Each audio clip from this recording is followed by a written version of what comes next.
Good morning all of you.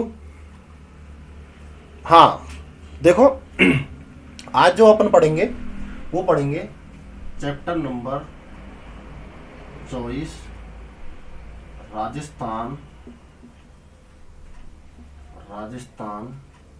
के खनिज व उद्योग। राजस्थान के खनिज व उद्योग, और टॉपिक लेंगे आज खनिज। क्या टॉपिक लेंगे? खनिज। देखो, खनिज होता कहते कैसे हैं? खनिज भूमि से खोद करके जो प्राप्त किया जाता है उसे क्या बोल देते हैं? सीधी लैंग्वेज में खनिज बोल देते हैं। क्या बोल देते हैं? खनिज बोल देते हैं, है ना। इसको अपन भौतिक, रासायनिक आदि के आधार पर क्या है जानते हैं, पहचानते हैं, या फिर उसकी चमक है, तन्यता है, धात्यवर्धता है, उसके आधार पर हम जानते हैं कि ये कौन सा खनिज है।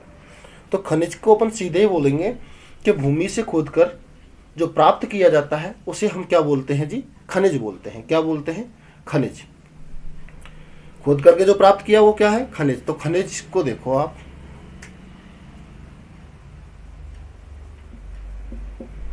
खनिज के प्रकार, टाइप्स ऑफ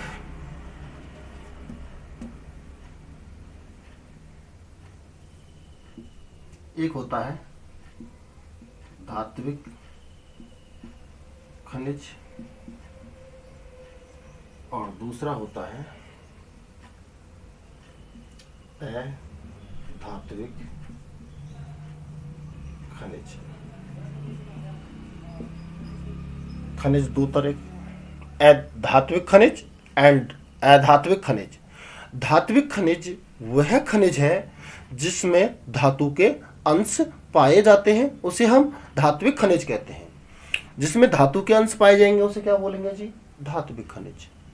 और जिसमें धातु के अंश नहीं पाए जाते हैं उसे बोलते हैं अधात्विक खनिज।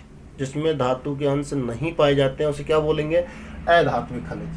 धातु के अंश पाए जाते हैं उसे बोलते हैं जी धात्विक खनिज, और जिसमें धातु के अंश नहीं पाए जाते हैं वो उसे बोलते हैं हम अधात्विक खनिज। धात्विक खनिज दो तरह का होता है।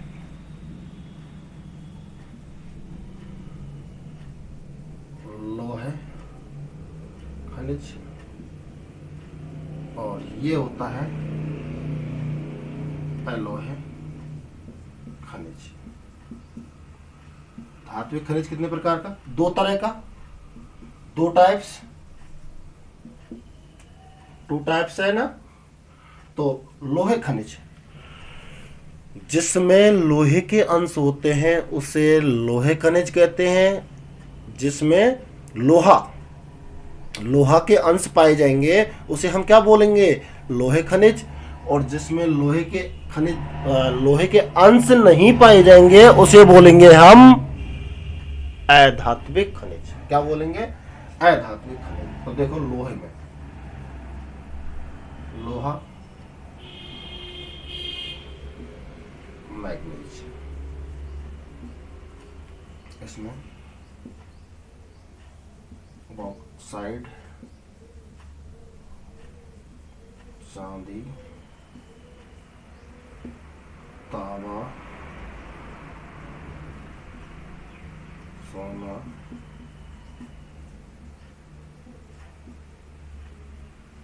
ईटी। ठीक है, देखो पता लगाया अपन ने कि लोहे खनिज में जिसमें लोहे के अंश पाए जाते हैं वो क्या है? लोहे खनिज है। जिसमें लोहा और मैग्नीज होता है। जिसमें क्या होता है? लोहा और मैग्नीज होता है।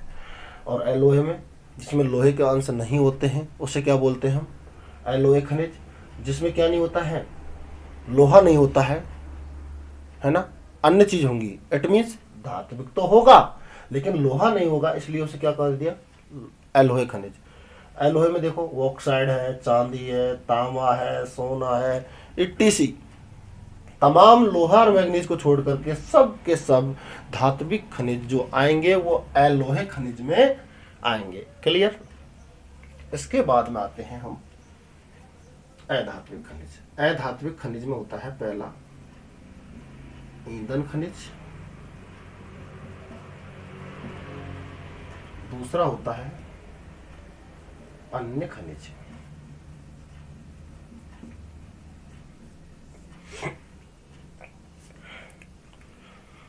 ऐसा खनिज जो जलने के बाद क्या प्राप्त कराता है, ऊर्जा प्राप्त कराता है, उसे हम बोलते हैं ईंधन खनिज, है ना, दहन के बाद। तो इसमें क्या आ जाएगा आपका कोयला, कोयले के बाद में आ जाएगा आपका पेट्रोलियम, पेट्रोलियम, गैस प्राकृतिक,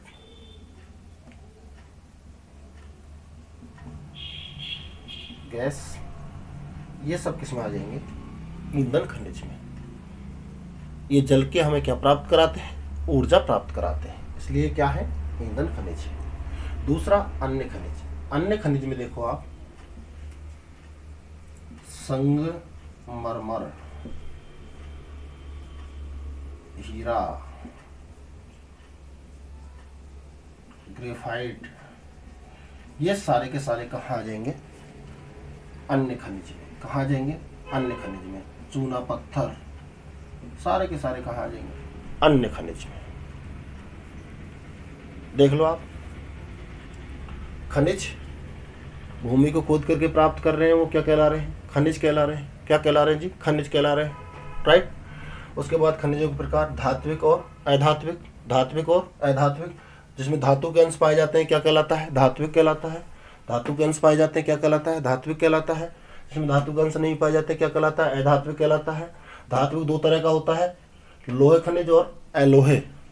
लोहे और अलोहे। लोहे में जिसमें लोहे के अंश होते हैं, अलोहे में जिसमें लोहे के अंश नहीं होते हैं। लोहे के अंश होते हैं लोहा में और मैग्नीज में, और अलोहे में बॉक्साइट, चांदी, तांबा, सोना, इनमें क्या है, लोहे के अंश नहीं होते हैं, इसलिए इन्हें क्या कहा जाता है, अलोहे कहा जाता है। उसके बाद आते हैं अधात्विक पर।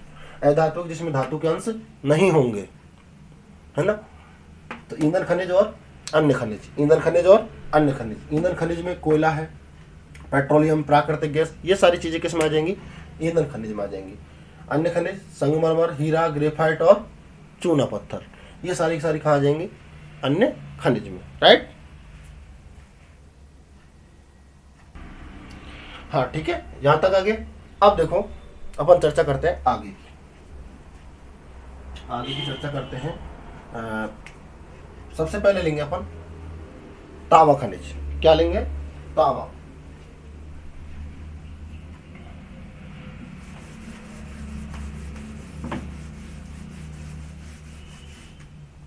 नंबर 1 लेंगे तांबा खनिज। तो आप जानते ही हो विद्युत का तो सुचालक है ही ये तांबा खनिज, है ना। इसका जो उत्पादन है वो प्राचीन समय से ही चला आ रहा है। आपने कांस्य, तांबा, योग, ये इनकी चर्चा पहले से ही प्राचीन समय से ही हो रही है।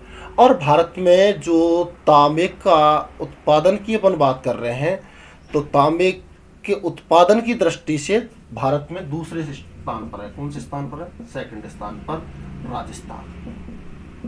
क्योंकि अपन राजस्थान के खनिज तो पढ़ रहे हैं, तो स्थान देखना पड़ेगा अपन को। तो भारत में कौन से स्थान पर है राजस्थान, सेकंड पर। और अपन बता दें आपको कि राजस्थान में जो तांबा खनिज निकाला जाता है, इसके मतलब क्षेत्र, खेतड़ी, सिंगाना, झुंझुनू, झुंझुनू, खेतड़ी, सिंगाना। यहाँ पर एक कॉपर प्लांट भी लगाया गया है जो आज वर्तमान में भी चल रहा है। खेतड़ी सिंगाना में क्या है, तांबे का प्लांट है, शोधनशाला है, कॉपर प्लांट। कहाँ पर, या Khetri, Singhana, Jhunjhunu, copper plant. Copper plant है जी, ध्यान रखना। नंबर 1। नंबर 2 देवारी, उदयपुर, देवारी उदयपुर से तांबा प्राप्त किया जाता है। खोदरीवा अलवर, खोदरीवा क्या है? अलवर। नीम का थाना सीकर, नीम का थाना सीकर। और बात करते हैं रामपुरा अगूचा भीलवाड़ा। और बात करते हैं विदा सर चूरू। ये इसके किसके? तांबे के क्षेत्र हैं जी। देख लो आप, पहले क्षेत्र की बात करी, तांबा खनिज का पता लग गया, सेकंड स्थान पर है ना, प्राचीन समय से आ रहा है। और यहाँ पर जो शोधनशाला है वो कॉपर लिमिटेड, खेतड़ी सिंगाना झुंझुनू में, खेतड़ी सिंगाना झुंझुनू में। क्षेत्र की बात करी अपन ने, खेतड़ी सिंगाना पहला कहाँ पर है? झुंझुनू में। दूसरा देवारी उदयपुर में, देवारी कहाँ पर है? उदयपुर में। खोदरीवा अलवर, नीम का थाना सीकर में है, रामपुरा अगूचा भीलवाड़ा, और बीदासर कहाँ पर है? चूरू में। कहाँ पर है? चूरू में। बीदासर कहाँ पर है? चूरू में। ठीक है, यहाँ तक समझ में आया होगा। थैंक यू, मिलते हैं अगली क्लास में।